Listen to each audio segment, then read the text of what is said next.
ভিতরে শোধ করতে হবে, যদি শোধ না করতে পারি তাহলে আমার হোটেলটা বন্ধ করে দিবে তারা। ভাই আমি যদি আপনাকে একটা জিনিস দিই রাখবেন?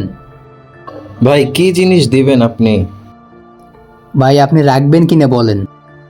আচ্ছা ঠিক আছে ভাই, রাখবো। ভাই এই 50,000 টাকা আপনি রাখেন, ব্যবসাটা ভালোভাবে চালাইয়েন। এতগুলা টাকা আপনি আমাকে দিবেন? ভাই মাত্র 50,000 টাকা আপনি রাখেন, আপনি ব্যবসাটা ভালোভাবে চালাইয়েন, আর যখন ব্যবসা ভালো হবে তখন ফেরত দিয়ে দিয়েন। আমি দেখছি তো বাইরে ওই লোকটা আপনার সাথে কত খারাপ ব্যবহার করছে। ওই আজকে কিন্তু কিস্তির লাস্ট ডেট।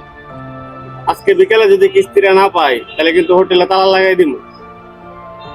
আসলে আমি আইসা আপনাকে পরীক্ষা করতেছিলাম যে আসলে আপনি লোকটা কেমন। এজন্য আমি বলছি যে আমার কাছে টাকা নাই, আপনি খাইতে দিবেন কিনা। দেখলাম যে আপনি আসলে লোকটা খুব ভালো, এই জন্য আপনাকে টাকাগুলো দিলাম।